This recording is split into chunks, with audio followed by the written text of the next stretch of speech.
All right, let's get into it. This is episode 14 of What's in Your Cup. Wow, 14? Yeah, we made it 14 episodes so far. That's crazy.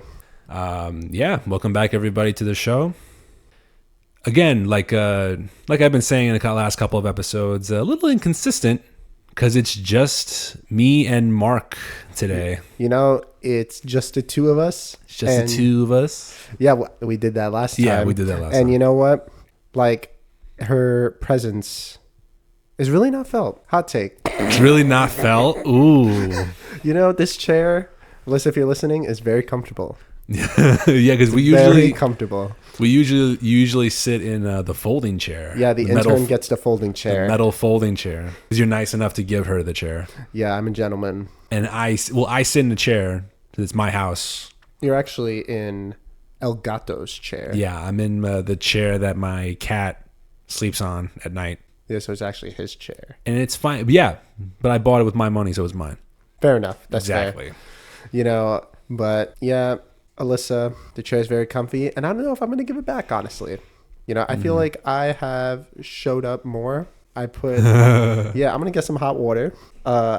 And yeah, I think that, next episode, she's taking the folding chair. She's taking the folding chair. Take. Ooh. Hot take. Damn. Do you know it reclines too? The folding chair reclines? No, the chair you're in right now. Oh, yeah, I know it reclines. It reclines. Yeah, you get to put your feet up too. Yeah, but I don't know. The way that this studio is. Yeah, my very small 10-foot by 10-foot basement. Yeah. Basement studio. But as you were saying, yeah. Yeah, but in Alyssa's absence for this episode, we're going to start the conversation talking about YouTube drama, like she usually loves to do. And you brought up to me earlier about an old YouTuber who's been around for a while. She's definitely part of, like, I would say, corporate YouTube. Is that fair enough to say? Like, you know, like YouTube that if you weren't logged on, like, you know how if you're not logged on to YouTube and YouTube doesn't memorize your algorithm, it kind of just spits out, like, you know, Mr. Beast videos or like stuff like that. It's kind of like she would be on that. Okay. But yeah, so there's this YouTuber called SS Sniper Wolves. I don't watch her. I just saw it on, again, my internet news anchor. Okay. And yeah, and she's in some hot water right now. Basically, she has been accused of, well, not accused, she did it, of doxing another YouTuber over beef. Literally just doxing this guy over beef because if I recall the Jamari video is that she is out of content, more or less. She's out of content. Okay. And she is reacting to TikTok videos. So she went from like playing Call of Duty to a React channel. Yeah, so basically like you know how like TikTok will do the little like, oh, like look what I can do with this watermelon. So she'll be like, what's in the watermelon? Oh my God, they're cutting open the watermelon. That's great. Like, you know, stuff like that. Bro, I hate that. That's like some of the laziest shit ever. So this guy, I don't know his name, but you could check out the video on Jamari Speaks, is basically shout out Jamari. Just shout out Jamari, the internet news anchor. And this guy is roasting her. Basically like, oh, you know, you're not creative anymore. And he made a whole separate YouTube channel just going after her TikTok reaction videos. Okay. She got so tight. She posted a poll on her Instagram story that was like, this guy lives 5 minutes away from me. Should I go pull up to his house? And obviously, you know, she didn't put the results of the poll up. But then she eventually goes to the guy's house, takes a picture of the guy's house with him inside the house recording a video and says, why don't you come outside and talk to me like an adult? Wow. She doxed him. No. And everybody is basically saying to YouTube, you need to kick her off the platform. You know, she literally broke a law.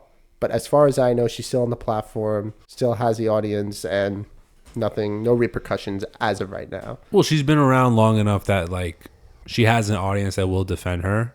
But doxing somebody though, like that's kind of that's kind of serious. But the diehard ones will still defend her. Of course. Yeah, I guess And there's when you brought up the because I have not watched some of her content in a very long time, but when you were talking about how they're doing like reaction videos to certain video, like I'm just gonna rant for a hot second. That is, I hate videos like that.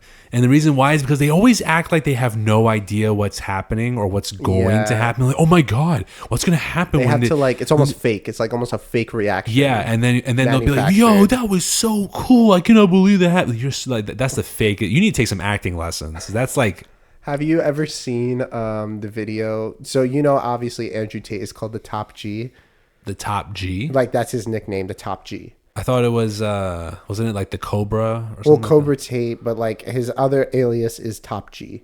Like on social, like a social media handle? Like if you were to Google him and just go Top G, and obviously Google is going to autofill Top Gun, but just like Top G is going to show up as Andrew Tate.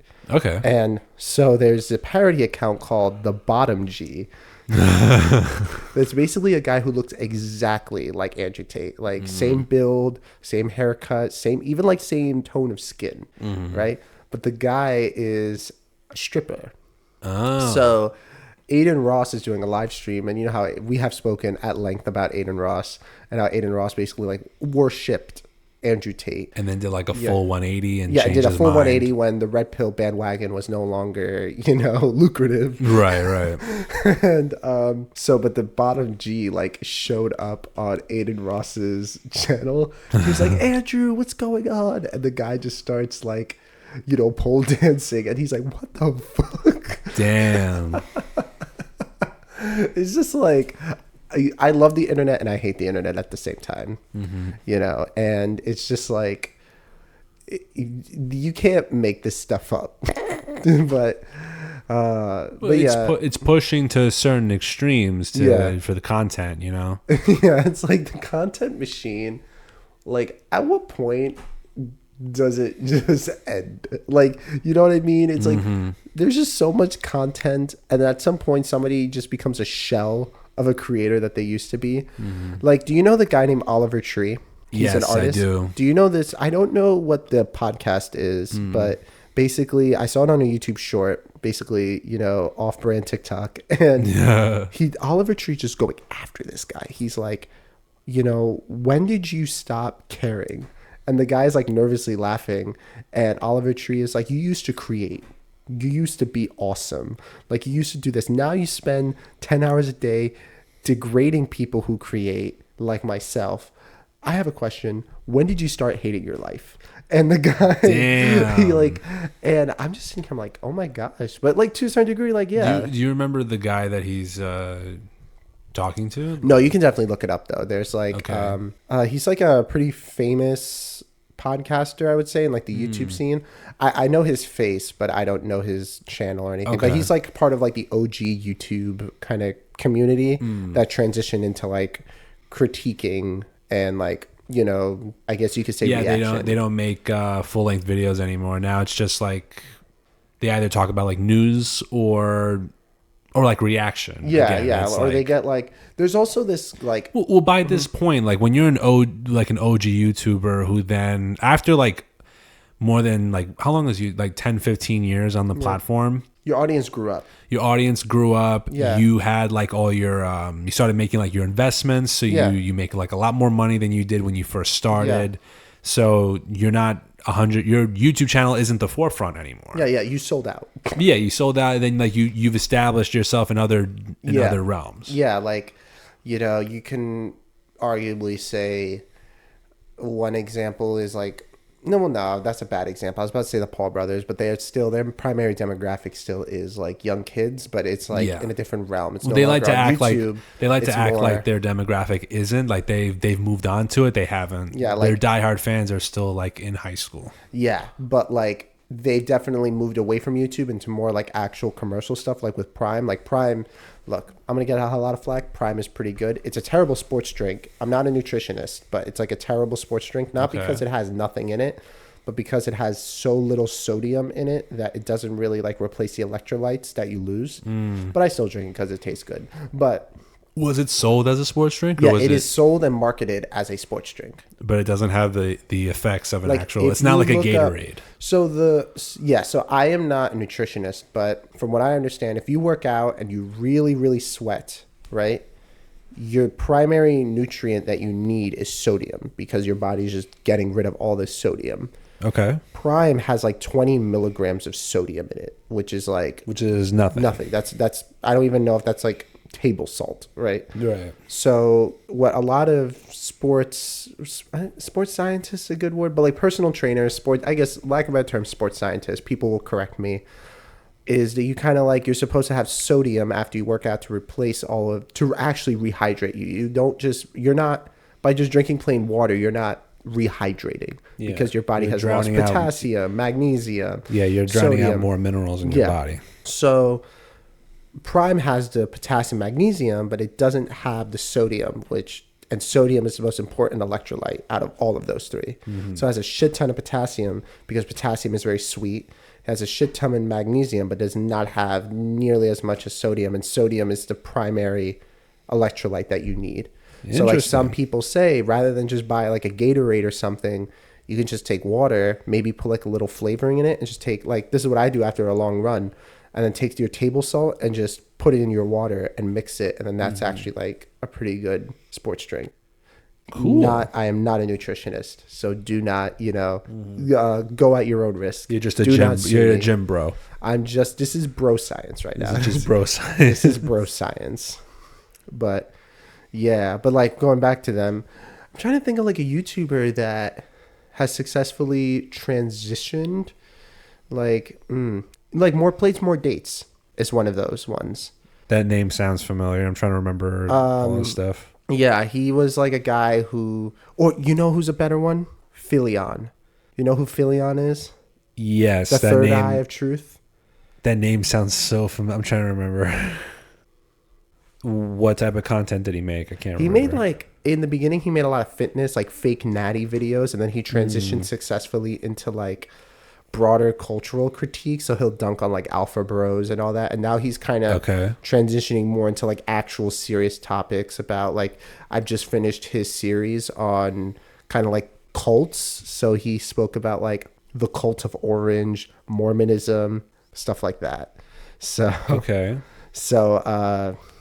that's a really good. He also talked about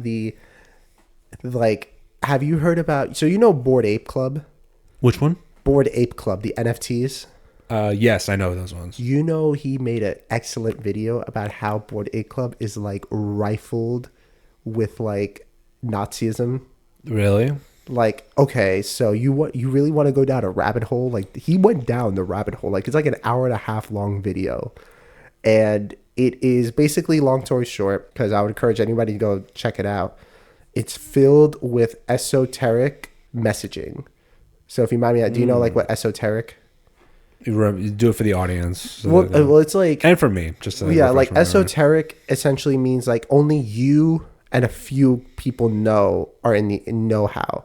So like one really good example of esotericism, I guess you want to call it that, is like if you look at the price tag of Bored Apes in ETH, right?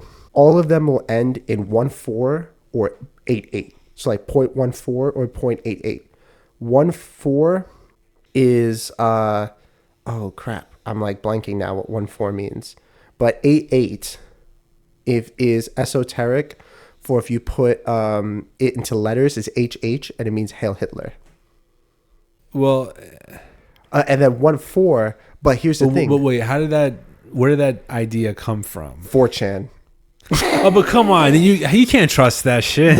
No, but it's so crazy because there are so many instances. So like the guy, so you have 4 founders of. Wait. What is 0.14 supposed to be? 0.14, you have to look it up. But 0.14 is basically code for like, fascistic topics. Like it means something. Like if you look it up, it definitely means you keep talking. Yeah, I'm gonna Google this real quick. Quick. You look it up. But also, if you look up the logo of Bored Ape Club, right? Like, like what it looks like. Or Bored Ape Yacht Club, right? That's what it's called, Bored Ape Yacht Club. It looks exactly like the Waffen SS logo. And then the 4 creators of Bored Ape Yacht Club, right? One of them, his name is Emperor Tomato Ketchup, right? Like that's his Twitter handle. A lot of people are like, oh, that's just like a Call of Duty, like 12-year-old, 12-year-old gamer tag. But it's actually Emperor Tomato Ketchup was a movie back done in a while ago about like these kids that rebel against adults, and one of the kids SAs an adult woman in the movie. It's like, you have to watch the video because I cannot do it justice. Okay, I'll check this out. Yeah, it goes down a rabbit hole. But did you find out what 1-4 means? So, I looked the Bored Ape Yacht Club thing first, as you brought it up. The logo is like the skull of an ape. Yeah. But now, like this? Is this what you're talking about? No. Like, here. Do you mind if I look it up? Yeah, go ahead. Yeah, okay. So, because I went to their main website first. No. You have to look up this, right? You have this. So, yeah, to the audience that we're describing it is a rigid black. Right, a rigid black sphere with all white lettering, a Bored Ape _ Yacht Club, and then you have the letters on the left side of the monkey skull, BA, and the right side of the monkey skull, YC, and a monkey skull in the middle. It's actually an ape or skull? An ape skull, right? Now, I'm gonna show you. I'm typing up. Waffen SS. I really need to clear my browser history. Yeah, you're done. You're definitely on a watch list. now I'm on a watch list. Now look at that. Oh shit! Okay, okay. Yeah, right. It looks eerily familiar. Right? Yeah, that looks very similar. Bored Ape Yacht Club, right? And they have to be on side by side. Here you go. Yeah, that's a little coincidence. Wow. Yeah. Like it's literally the same shape and everything. Like the lettering format and everything. Yeah, same rigid circle. Wow, that's actually okay. And so, like Philion and his whole team they go deep on the deep end in this, right? Like they're going into the 4chan culture. Like 4chan, these guys. If you unironically are on 4chan, you need to go outside, breathe in some fresh air. Touch some grass, go grab some pizza, and integrate into society because it is insane because there's so much like crazy stuff. Like, and like, what was I going to say? Like 4chan, it's so crazy. Like they model this guy, someone Gwenon, right? Gwenon was like some French philosopher that converted to Islam and is like the father of like basically the Tradcon movement, right? This is like all the way back in like the 30s, right? And the Bored Ape Yacht Club uses double entendres all the time, right? So they get plausible deniability. Okay. And so the double entendres would be like, oh, you can get like, a lot of their monkeys are like Gwenons, but Gwenon is an actual monkey, like it's an actual species of monkey, but it's also a double entendre for this guy who founded like basically what would later become like the modern, Tradcon movement and like, very anti, non-Western or non-traditional, right? And it's just so crazy. Like I can't do it justice, but this is a video, and I'm not the one to like jump on that everything that's a Nazi, train. Right. But there's just so much that connects to it. There's too many like coincidences. Too many coincidences. Yeah, I'm not the type of be like, oh, I disagree with this person, they're Nazi. It's like no. Like there's way too many coincidences in Bored Ape Yacht Club that points to like fascist, broader Nazis or like fascistic thinking. Like one of their big ones is so Philion talks a lot about the Congolese and in Belgium, right? So Bored Ape Yacht Club, a big thing about the apes is their headwear, right? So you can get like the ushaka, which is like I think it's called the Ushaka, but it's like the Soviet, chinchilla hat. You know what I'm talking about? Like what Nikolai in Black Ops wears, that. There's, the German World War One style helmets, the Prussian, with the needle up top. You know what I'm talking about? Oh yeah, the point at the I've seen a couple movies with that. So a lot of people know. Let me just say for the audience, I am not adversed in this at all. Yeah. So I'm learning a lot right now. So you know what I'm talking about, right? Like that. I know what you're talking about. Yeah. And then so one of them is this British/Belgian expedition hat, right? Which is a little bit less known. It's like a beige kind of round hat. It's a very, like, if you look up like British/Belgian soldiers, 1920, Africa, this style of hat will show up really quickly. So that's one that they've argued that, okay, that's kind of like a very specific time period that the creators allowed apes to wear. But the second one, this is crazy. Bored Ape Yacht Club to create Where's Waldo? Do you know like Where's Waldo? Yeah, I know Where's Waldo. Yeah, I'm sorry, I'm going like everywhere right now. If you look up, you're just uncovering the secrets of Bored Ape Yacht Club. Oh, I'm not doing shit. This was all Philion. I'm just fanboying right now. I need to watch this. You need to watch this. What do you want me to look up? Look up Bored Ape Yacht Club photo cut off monkey hand. Like that's what. And then let me see. Before I talk about this, we need to have a visual. Let me. When you had a chance. You said Bored Ape Yacht Club photo cut off monkey hand? Yes. Okay. And it should be like a conglomerate of like, there's a bunch of stuff on it. I'm just getting pictures of the NFTs. So like, okay. Was that what Philion was researching? No. I don't know if we'll be able to find it because it's going to be like crazy. But so this hat is what I was talking about earlier. This hat. Ah, okay. Right. Let me go back. Right. That hat was what I was talking about that the Belgians and the British wore in Africa. But basically what happens I've seen that hat in Jumanji. Yeah. So this was a very popular colonial hat. Right. So basically for a little history lesson, King Leopold V, I believe, you can correct me if I'm wrong, King of Belgium. I don't know anything about that. But like if you wanted to look me up, there's, but King Leopold of Belgium in the scramble of Africa, what would later become the Democratic Republic of the Congo, was contested territory between Germany, Portugal, France, and the United Kingdom. Cool. None of the countries wanted the other to have it, so they're like, oh, what if we give it to Belgium? But we can't give it to Belgium because Belgium isn't like an important enough country to have this type of land. Okay. So we're going to give it to the King of Belgium. So a whole country, the Democratic Republic of the Congo, was the property of the King of Belgium, not the Belgian country, right? Mm-hmm.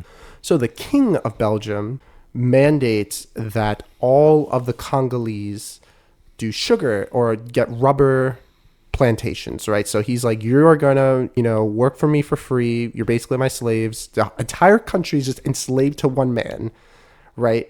And you're gonna, get me harvest this rubber. If you don't meet your quotas, I'm gonna cut off your hand, right? Okay. So it was very popular for, the king to order the Belgian soldiers to cut off the hands of Congolese, right? If they didn't get their quotas. However, some Congolese would pay a very high price for people who cut off their own hands. So like, oh, I don't want my hand to be cut off. Like, please, just, I will buy it, right? Mm-hmm. And so Bored Ape Yacht Club, how this comes back to Bored Ape Yacht Club, was they conveniently put a lot of sewn off monkey hands, which is code word for, like the Congolese, in their artwork. And Philion is like, I'm going to give you 1 minute, spot the dog whistle. And for those who don't know, dog whistles are like basically code for like racist imagery.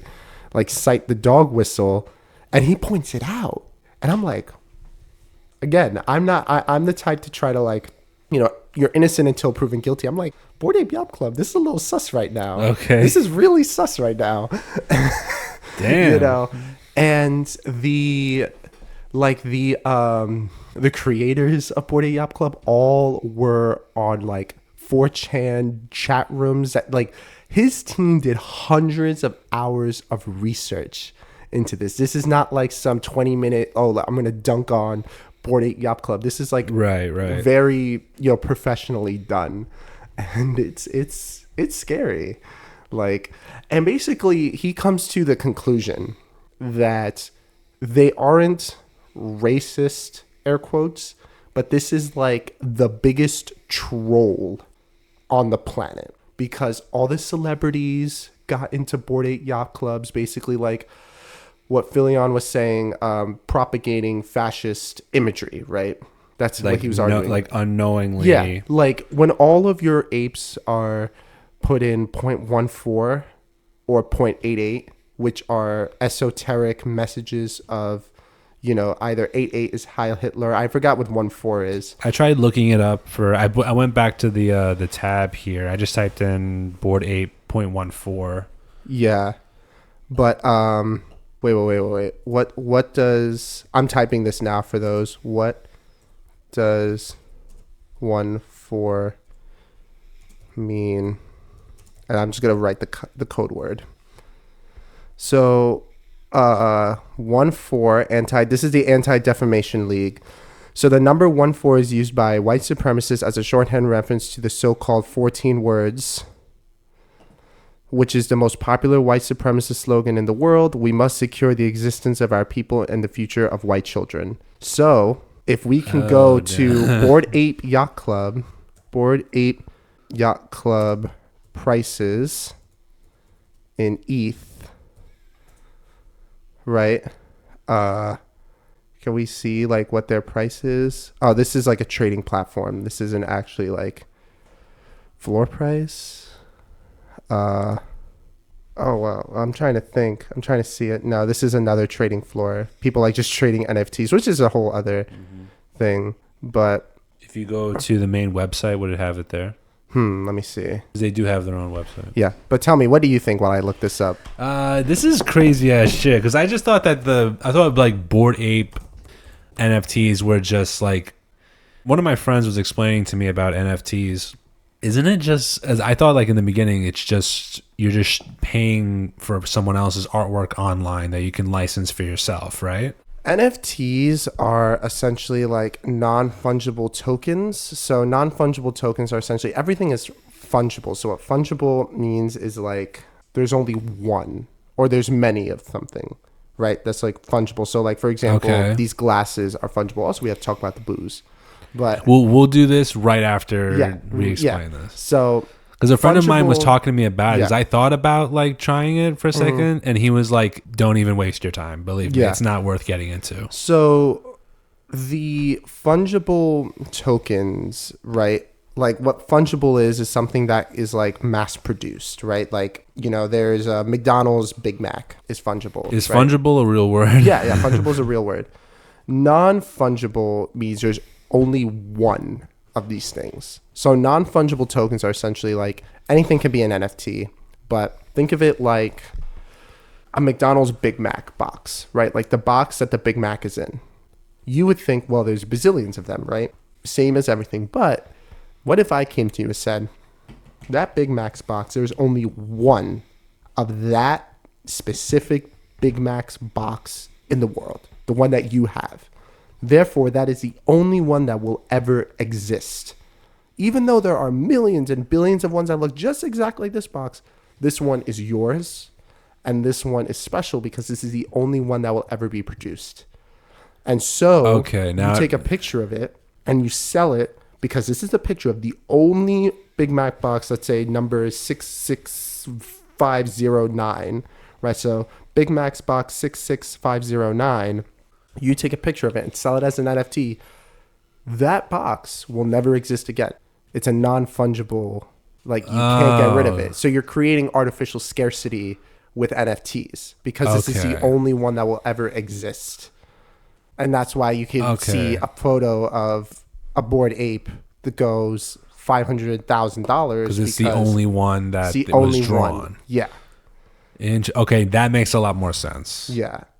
Damn. So I'm trying to see. But like when you said that these are, can you just chalk this all up to trolling? Yeah, so that's basically what Philion argues, is that this is all trolling. This is all like very esoteric.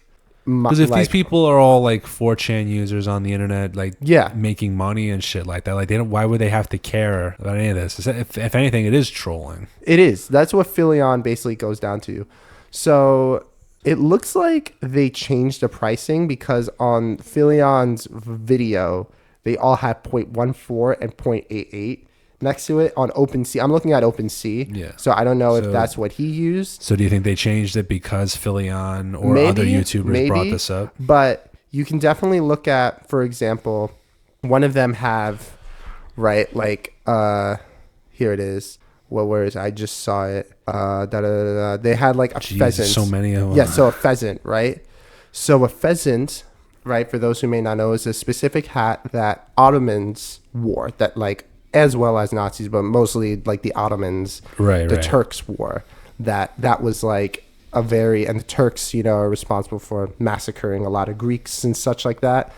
But let me see if I can pull up I'm not going to play the video because I don't want to get copyrighted, but I'm just going to see if I can use the photo of the video so you can see what it is.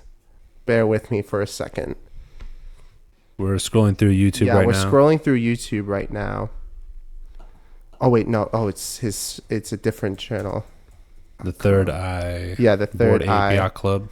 You know what? I'm gonna pull it up on my phone, but it's crazy, and I think that people need to know about it. You're really into this, aren't you? No, I literally just saw this video. This is so fucking crazy. Why is it not? Did it get taken Bored down? Ape Yacht Nazi Club. Here it is. No. Okay. I'm just sitting here watching you. Yeah. Watch Philion. There's so much dead air. I know. I'm so sorry. There wouldn't be this much dead air on the Joe Rogan Experience. I know. Joe Rogan would be like... Jimmy, play some background music.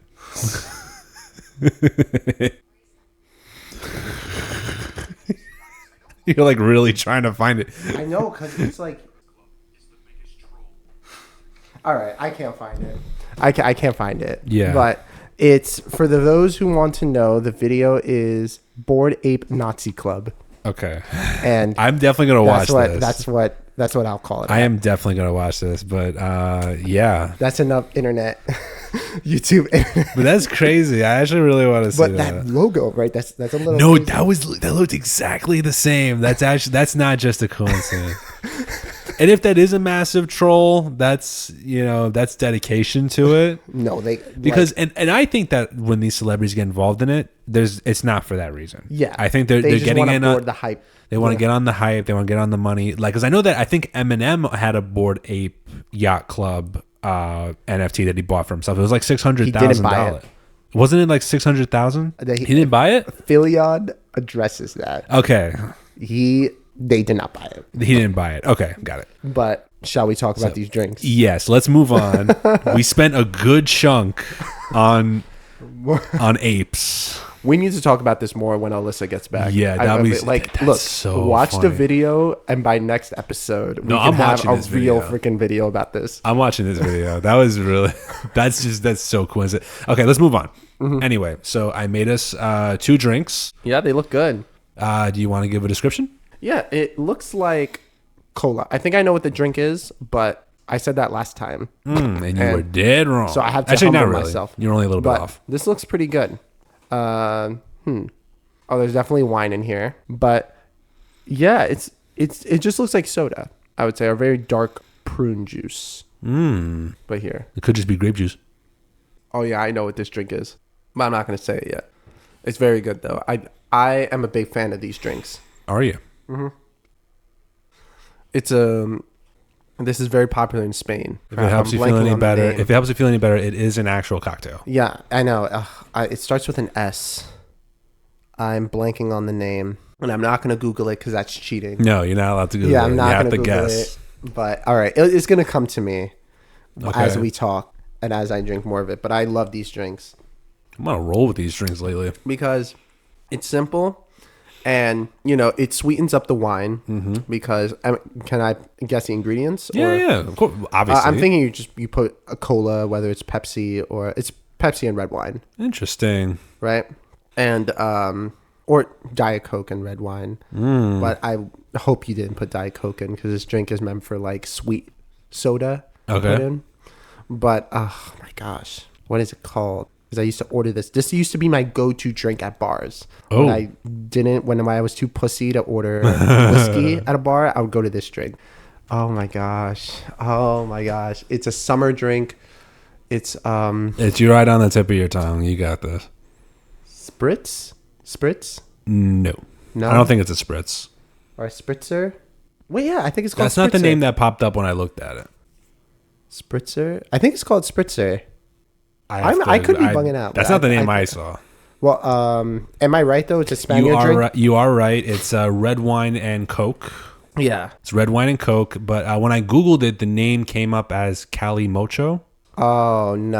I know that's spritzer. Well, it's I think the name was Mexican. Cali Mocho, or was Cali? No, it was spelled like a K, like Cali, and then I know exactly exactly what you're talking about. So but it says like it could also be referred to as Cali Mocho. Oh, I know. I'm probably pronouncing it wrong, but it's actually, I'm gonna look up the Spanish version. The Spanish version, because this is an actual drink, red wine and Coke.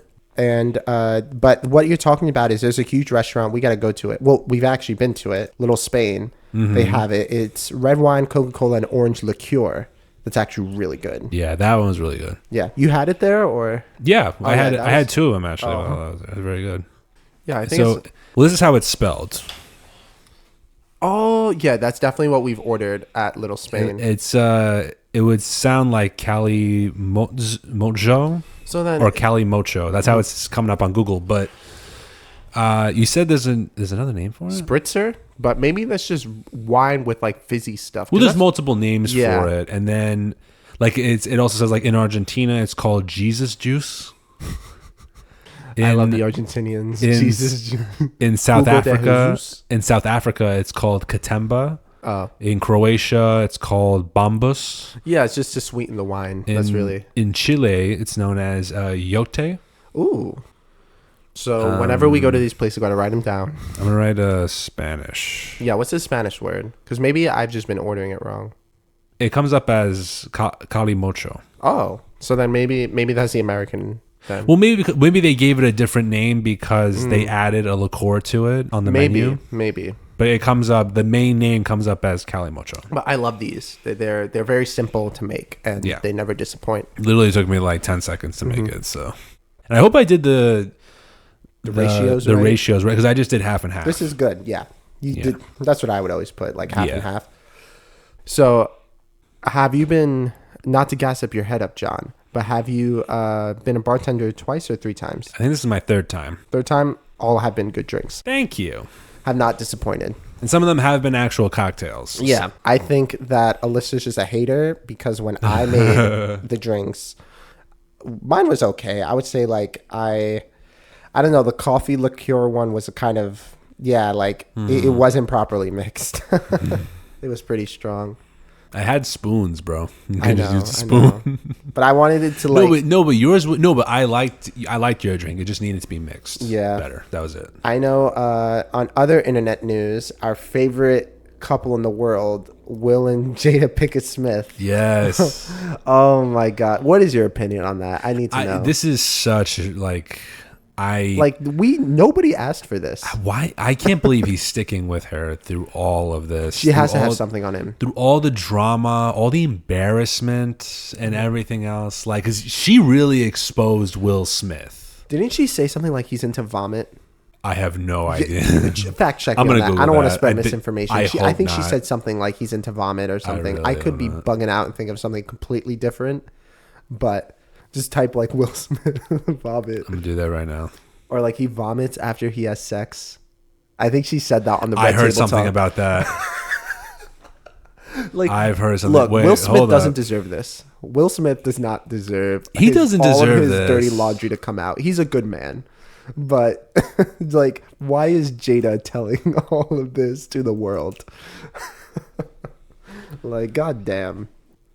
There's some. I'm like trying to find. Yeah, for those who are listening, Jon is doing his due diligence and fact checking me. I'm trying to find. We don't want to be responsible for misinformation. A lot of the articles just come up. Well, because all of the confessions that she was making just pile up on top of each other about Will Smith came out in a memoir. But I'm trying to find if somebody already made a list about it. No.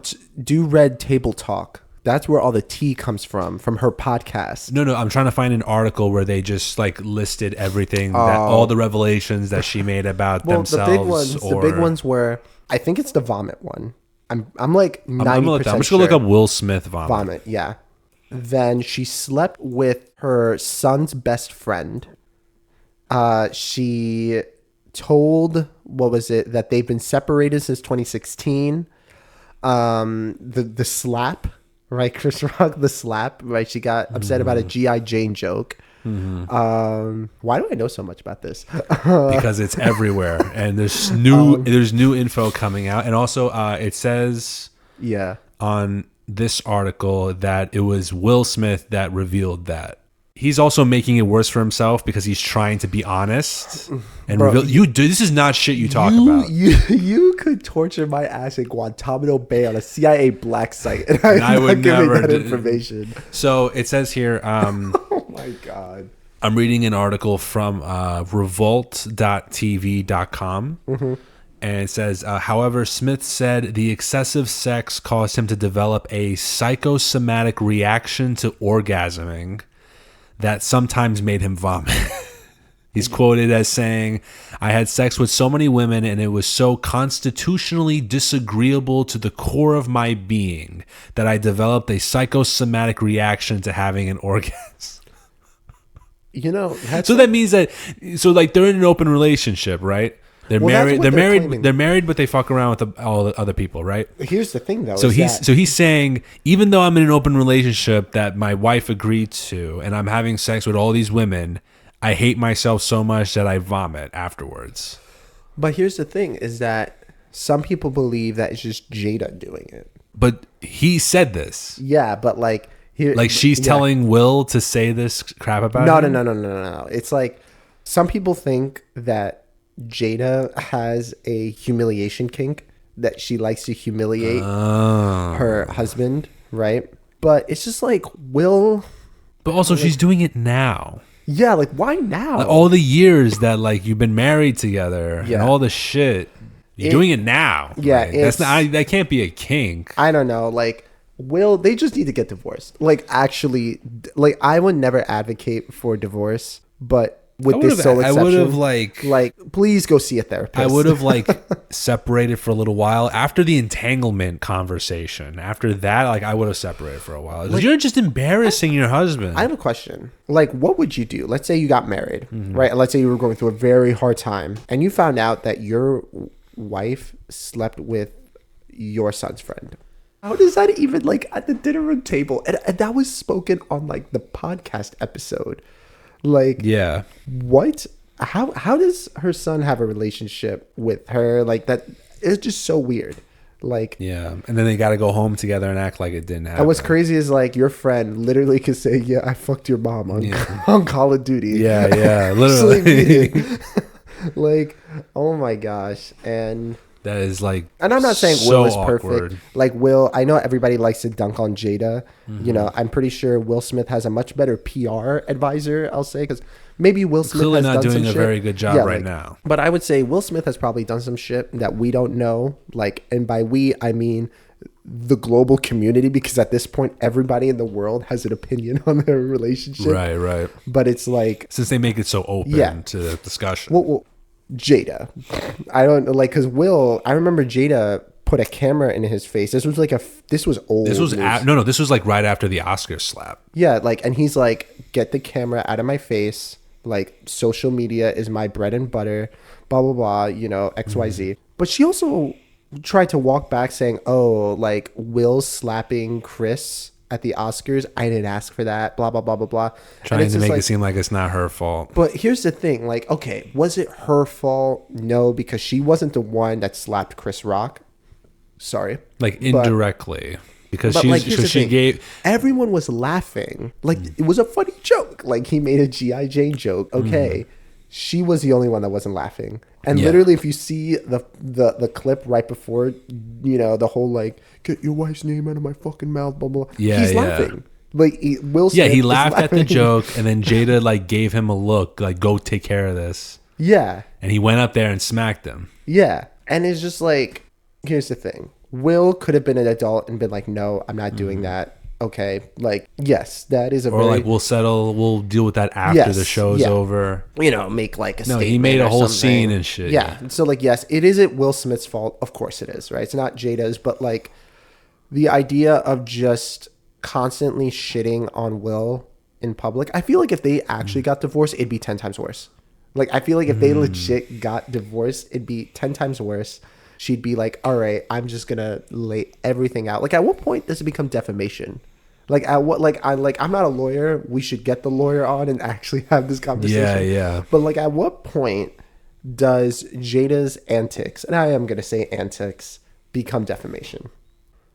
I mean, well, because he's not saying that none of it isn't true. But so defamation, I don't know this. Like, does it have to be false for it defamation? Has to be like falsely making someone look bad. Oh, yeah, it doesn't have to be if it's real. Like if somebody actually did something, and you're saying, well, you're a terrible person for doing this. Like, yeah, you can't go after them. That's not defamation. Defamation is when you're falsifying it. But he's not saying that all this is a lie. He's not like defending himself. I don't know why. Like, he's saying this is true to back up his wife. The CIA could not extract this information from me.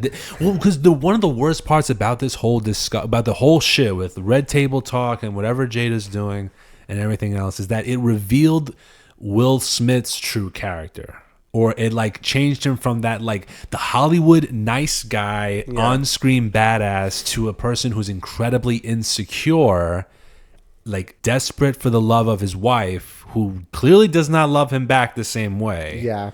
But you also have to remember that Will Smith is absolutely the bread maker, the breadwinner of the family. 100%. So he's out making $1 million per movie and shit like that. He gets paid like $30 million per movie and shit like that. But she gets half of it. And she's going off acting like this, like I'm the one in control, like that kind of thing. But so it changed people's perspectives because everybody like idolized Will Smith, and then as soon as she went on and did this, and he did not defend himself, it's like the reputation changed. It's like, so are you really this guy, or were you just acting the whole time? Like, Will Smith wrote a memoir.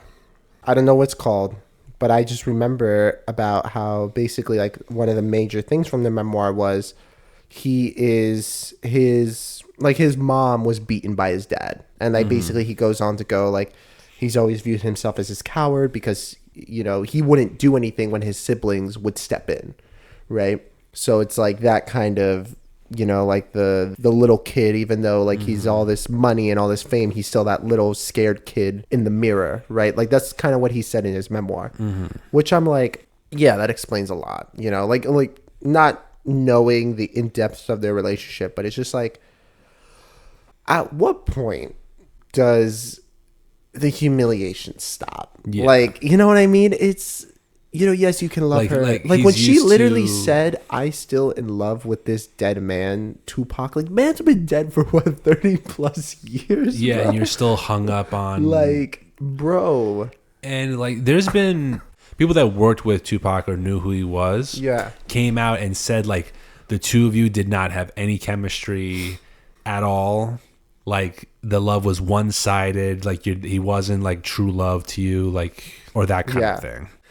I don't know like that era too well, but I just know like the man's been, even if let's say they had an unfathomable love, the man's been dead for 30 plus years. Like, and you're still caught Tupac up on it. Is a cultural icon. Whether you love him or hate him, he has had a huge impact on hip hop and American culture in a broad sense. But like, man's been dead for 30 plus years. Yeah, and you're still caught up on him rest. Let him rest. And like, so when she goes, oh, like my soul is split between Will and Pac, it's like, what? Like, you married Will, not Pac. You've had several children with Will, not well, Pac. she was in The Matrix, wasn't she? I don't think so. I think Jada Pinkett Smith was in The Matrix. Let me Google Yeah, that. she was like a major. Yeah, I think that was like, at least from my understanding, that was like her big blockbuster film. Let me see. Yeah, for John is fact checking me on this. The makers of The Matrix later wrote a role especially for Pinkett Smith, and she was introduced as Niobe in the sequel of the 1999 film The Matrix Reloaded. Oh, so she was in what, the second or third one? Hold on a second.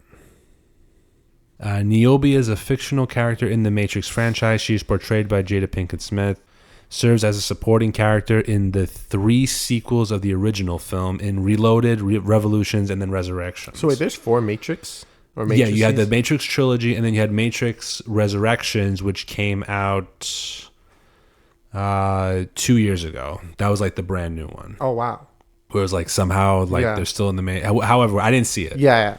But yeah, like that's how I knew her. But like still though, like Will is obviously, I would say, the bigger star among them two. Like man was in I Am Legend. She was in the Matrix trilogy. Interesting. Yeah. Did you know that Will Smith rejected being the role of Neo? Really? Yeah, he says due to not being impressed by the pitch, along with the fact that he didn't want to star in more sci-fi films featuring aliens like Independence Day and Men in Black, he passed on Neo and The Matrix to star in The Wild Wild West. Damn. And then he admits he is not proud of Wild Wild West at all. And he feels like he made a mistake because The Matrix obviously became like one of the biggest sci-fi films of all time. Yeah, but you know, Will has such a powerhouse like history because like he's got I Am Legend, Independence Day is big. Yeah. He's got King Richard. He's got Fresh Prince of Bel-Air. Yeah. He's got let me just look up Will Smith movies. He's got Happy, what is it called? Happy Ending, or gosh, it's about him. It's like a romance movie, right? No, it's about him. Isn't he tax evasion and his son. The Pursuit of Happiness? The Pursuit of Happiness. That's like the big one. Like man has a repertoire that. Yeah, he's been in some of the biggest movies. Ringer now, like it's just been destroyed. Yeah, he's been in some of he's been in Gemini Man. Yeah, I'm talking about like Gemini Man. Would you say that was like a big one of his? I'm talking about it was Gemini Man was more famous for its technical. Well, it was able to accomplish technically, not for story. Mm-hmm. So, but he was in. Let's see. I know the Pursuit of Happiness. He was in Concussion. He was in Concussion. Won an Oscar. He's got a couple of Oscars under his belt. I think so. Yeah. I think he was in the Men in Black trilogy. Obviously, Bad Boys. Yeah, like man actually has. Yeah, he's definitely the bigger star between the two. He played as Muhammad Ali in the Ali biopic. Wow! I forgot about. How can I forget about that? What else? Yeah, he was in Hitch. He was in iRobot. iRobot too. That's wow. How am I forgetting all of these? Collateral Beauty. You know that movie? No, I don't know that. I think that movie was. I think his. Let me just look this up. I'm pretty sure I've seen this. After a tragedy, retreating from life after a tragedy, a man questions the universe by writing to the concepts of love, time, and death, receiving answers from them, helping him. It's like helping him go through a tragic loss in his life, whatever it is. It was supposed to be a good movie, so it was nominated for the NAACP Image Award for Outstanding Actor. Wow, how many Oscars does he have? He has to have at least 2, because I know he won one for Concussion, or at least nominated for it, and then he won one for King Richard. How many Oscars? He has to have at least 2, which is actually like a feat. He only has 1. Really? He has King 1. Richard? 20 years after his first nomination, Will Smith finally won his first Oscar, awarded for Best Actor in a leading role for his portrayal of Richard Williams. Really? So then did Concussion win an Oscar? I guess. Oh, this was the same night as the slap. So he slapped Chris Rock and then got an Oscar. Like... What? You know who watches the Oscars? You know he has a 10-year ban from the Oscars, right? That's kind of overkill, to be honest. Well, I think it's definitely overkill, but I think what they're going to do is that they gave him 10 years. They do it as more like a statement to be like you can't do that here. Now you're definitely getting punched. But then after like 2 or 3 years, they'll be like, oh, we're just going to lift the ban anyway. But that's still crazy, though. 2-3 year ban. There's a lot of people that attended the Oscars that really should have their shit revoked. Yeah. But they took it all out on him. So, I wonder what, do you think Will Smith's career, like, honestly speaking, as like, a film person like yourself, do you think his career's actually like deteriorated from Jada's constant attacks? Like, if you were a filmmaker, like you're a director and Will Smith comes to you and like, I want to be in your film, do you think like he brings now a lot of negative baggage? Not in the career-ending way, though. It brings up like trolling, embarrassment, like Twitter. Like when you have the premiere on Twitter, people would be like, "Sib." Yeah, it would be that kind of thing. So like he'll still make money. He'll always like be in movies. He makes a lot of money. He'll still make a lot of money for companies and shit like that. But it's like until he becomes like that guy, like puts his foot down and until he puts Jada in her place, like, puts Jada in her place to be like, knock this off. Yeah, I'm still your husband. Yeah. Like, show me some respect. Stop hurting our family reputation. Yeah. And until he does that, he'll still be in movies. He'll still be working. He'll still have a shit ton of money. Whatever it is, that's not going to go away. But it's like everyone's going to be trolling him for a long time. Like.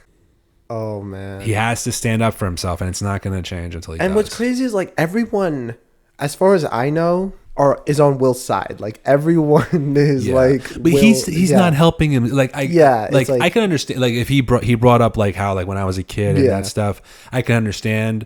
But but it's been so many years since then. You're clearly not the same person you used to be. Like have a little bit more pride in yourself too, also, because you're one of the most famous actors of all time, highest grossing, outstanding actors of all time, and you're being like belittled all the time. And that's the thing. Stand up for yourself. So many people, I would say, like especially young men, looked up to him, or I would say in some regard, maybe still look up to him in the sense of like this, young guy who like made it, all this stuff, like literally Fresh Prince of Bel-Air. He was broke. Like he was literally, owed so much money in back taxes with Fresh Prince of Bel-Air, and now like to see this, I guess people who look up to him as a positive role model just get shat on, that's pretty hard for a lot of people, And if on the off chance Will Smith is listening to this,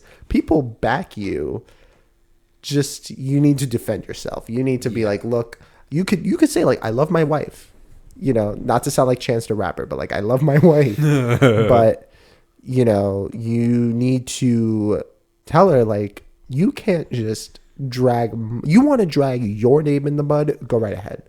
You want to tell people how you slept with this guy, XYZ. Okay, you can drag your name in the mud, but do not drag my name in the mud. Do not drag me into your shit. But also at the same time though, Jada, I think, wants the fight. Like, you know what I mean? Like, I think she wants Will put me in my place and, like, basically make it like a sexist thing, right? Like I think she wants that fight because I can understand Will's like, all right, just let the flame die out. But the flame is not dying out. It's not dying out. It's growing. Like, it's growing, with right? Every act, every insult, it's growing. Like, we are at a forest fire. This is not a house fire anymore. Yeah. This is... And, like, does her children not have anything to say? Like... She had her kids on the show to talk about it, too. And I think Jaden, while he was on Red Table Talk, also said, like I've hated you for like a long time or something like that. Oh wow! Or it's like that's to his crazy. Mom, like, and everything. Let me look that up too. Yeah, let me make sure that I'm quoting this correctly. But that's crazy. Like, she's also by and large is damaging her children's careers. Like, I don't know. Let me. Here's my question. Yeah. What started this whole thing with her?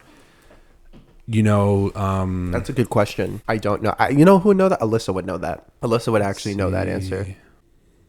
I don't know what started this whole like saga. You want to know something weird? Did you know that Jaden and Willow, the kids' names, do you want to know where they got the names from? Where? It's just a combination of their names. Jada. Willow, Jaden. Jada, Jaden. Oh. Willow. Do you know that? That's where they really got is that like yeah? I think it's just like the female and male version of each other's name. Oh wow! I read that somewhere. That's pretty interesting. It says on Red Table Talk, Jaden Smith mad at mom. Wait, hold up. Mm-hmm. Jada Pinkett Smith and son Jaden discuss their psychedelic drug use. Oh my gosh. Okay. So like the psychedelic drug use. Yeah, they did psychedelics together. Oh wow. Or maybe not. No. Probably not together, but they both used psychedelics in the past. And then there's a clip. Jaden Smith confronts Jada Pinkett. Quoted, "You ruined my dad." On a YouTube clip. Wow. I don't want to click the YouTube ad. I don't want to click I don't want to play the video because it'll pop up. But let me hold on. That whole family needs to go to therapy. Hold on, I'm gonna click. I clicked the link for just a hot second. Mm-hmm. Hold on. Yeah, I can't play it. Hold on. Let me just see what it says in the description. Da-da-da. It says that the episode starts with. I'm reading the description for the episode. The Red Table Talk episode. It says that Jada Pinkett Smith starts by acknowledging the pain and hurt that the family went through due to her affair with August Alsina. That's Jaden's boy. That's Jaden's friend. Yeah, I'm pretty sure that's his friend. Jaden, who was visibly upset, confronts his mother, how her actions have affected him and the family, saying, "You ruined my dad." Damn, that's crazy to hear. Imagine like... And then like throughout the episode, they discuss their ups and downs, gets incredibly emotional. All for clicks. Oh, man. Yeah, it gets very dramatic. But, yeah, that's crazy, though. Like, imagine hearing "you ruined my dad." Like, wow. And then she still is doing that? Yeah, then she just went on and said even more shit. She just doesn't care. I guess not. But like, I don't know where this stuff started. You know, let me just Google that right now. Like, with the let's see. What was the catalyst? We got like another 5 minutes left. So let me Google real quick why she started. But Jada, if you're hearing this, please stop. Just please stop. Go back, fix the Netflix documentary about Queen Cleopatra. Did you? She was in the Cleopatra. She directed it. She got a lot of hate. The Egyptian government outlawed that movie because they made Cleopatra black. But saying that she was African when apparently she was of like Egyptian and Greek origin, so she looked more like Egyptian than black. Yeah, she was. Yeah, well, isn't that like she wasn't fully Egyptian either? She was half Greek. Yeah, she was half Greek. And then they're saying like, no, Cleopatra was a black woman. And then like everybody in like all like these the historians, Egyptian government outlawed it. Like it's kind of crazy. They were like, you're lying. Like I remember I saw like a clip on the news like, you're lying about this. Like we literally, you're telling us about our culture. Like really, you really want to do that? But go back, fix that, or in fact, like make another movie about or docuseries about African queens. Please just stop. Just stop. Yeah. That's my plea. You're only hurting yourself. You're only hurting yourself. Any news on what was the catalyst for this saga to begin? It says that her new memoir will address the critics blaming her for the family's public controversies, which she is responsible for, first off. Yeah, I think in the public court of opinions, she's responsible. On BET.com, Jada Pinkett Smith announces return of Red Table Talk. Oh my, can we outlaw this podcast? Like, can President Biden please issue an executive order and outlaw this podcast? I mean, the professional reason for, obviously, because it's listed on the website, right? Yeah, it's the professional purpose of it was to provide a forum where the perspectives of 3 different generations on a wide variety of topics are shared. Because I think it was her, usually a family. It wasn't like her grandmother or something. Her mother, and her daughter. It was something like that, or something like maybe it was 3 generations. One old, one in the middle, and then one young. Yeah, So it was like that. But there's no direct answer for it, but like there had to be something had to have happened where she was like, I want to make a show and talk out all my shit. There had to be a reason. Go to therapy. You are wealthy enough to have a very well and good therapist. Like this is like no matter what it's on your mind, no matter how you're feeling, go to a therapist. Like we're not famous or anything, but like not yet. But anything that you have to say or anything that you're feeling, you need to do that in private. Yes. This is shit that gets done in private. If it's like a big controversy involving like the companies you're working for, the jobs that you're doing, whatever, that's different. But when this is like, you don't bring family drama to the forefront of Hollywood drama. Square. Yeah, to the public town square. Because it never goes well. Ever. Nobody's ever on your side. Like, do we know anyone, I guess, I'm not calling it close, but like, are there any other celebrities that have like remotely this amount of drama? I think maybe like Tom Cruise and his wives, but that's not even like really. Not even. It's more like I know that like some actors like depending on their upbringing, especially if they were like child stars, have like a lot of drama like this where they've been open about it.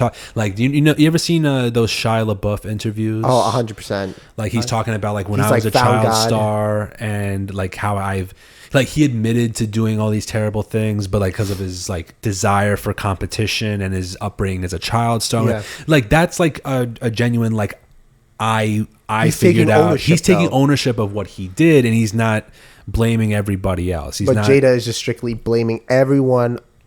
You know what? Yeah, I haven't read the memoir. He's not bringing people down with him. He's trying to show like what I've been through and I'm working on it. Yeah, like I haven't read the memoir, but from just face value that I'm looking at, I 100% agree with you, John. She's bringing everybody down with her.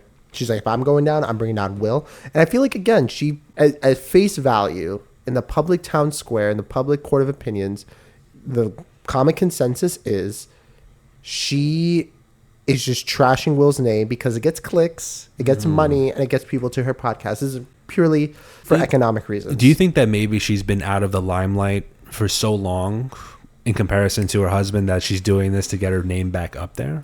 I don't know. Because it's working. It is working, but I think it's more of, again, I haven't read the memoir, so I'm gonna just go at it with like as unbiased as I can be, because I think that I think it's more of she wants to air her grievances. I'm giving her the benefit of the doubt. She wants to air her grievances, but maybe she's just upset that, you know, if I can play a small violin for her, maybe she felt like, oh, you know, Will got, like you said, got to have all this career stuff, and I had to, you know, raise the kids, or I had to put my career on hold while Will can do all this great stuff, you know, but now it's my turn. And rather than, let's say, because she's a good actress, she was in The Matrix, she's a good actress. She can go and go back into Hollywood. And I'm pretty sure Hollywood would welcome her back with open arms. I don't know about now. Yeah, now it's going to be very difficult. It's going to be like, you're bringing a lot of baggage. But, you know, it's like, why, like you said, like, why bring this out? Why bring this to Hollywood? Why say all this stuff? Because, you know, Will Smith, whether you like it or not, a lot of young men look up to him, and now you're kind of just trashing their role model. Yeah. You know? So it's like, there are bigger things. And you know what? Maybe there's something we don't know about Will Smith that Jada knows that she's going to tell in this memoir. One of us, either you, Alyssa, or I, should read it and then report back for this saga. But as far as I know, as of today, Jada definitely needs some reconciliation. Like she needs to turn the narrative, because everyone is against her right now. Yeah. And for anybody listening, I'm sorry, not watching, anybody that's listening, keep in mind, take some advice from me if you want to. Any issues you run into, personal and private, need to stay private. Especially if you work in some industries, it needs to stay private. Go to a therapist. Mental health is destigmatized. Yeah. Go seek therapy. Yeah, you should not. Don't ever bring it out to the public like that. Yeah, especially if it's not meant to be for the public. 100%. Because you prime example right now, it only gets worse because now you got people interjecting when they shouldn't be. Yeah, and also it's like everyone knows their business. Like you and I are talking about their business on our show. Yeah, and like everyone because is they gonna have an opinion. nobody like secretly recorded it. No, like, this isn't like a Bob show. They on their own brought it up. Look at and this. let everybody listen to it. Like why do I open up my Twitter timeline and when I see Jada Pinkett Smith trending, I'm like, oh shit, what about it now? Like, yeah, it's just it's a lot. Yeah. But with that, I'm gonna call it for the episode because we're running a little long. Once again, thank you everybody for listening. We hope you enjoyed this episode. Thank you. Again, subscribe to our YouTube channel, follow us on Spotify and all of our social medias for upcoming episodes, and we'll hope to see you next time. Have a good one. Peace.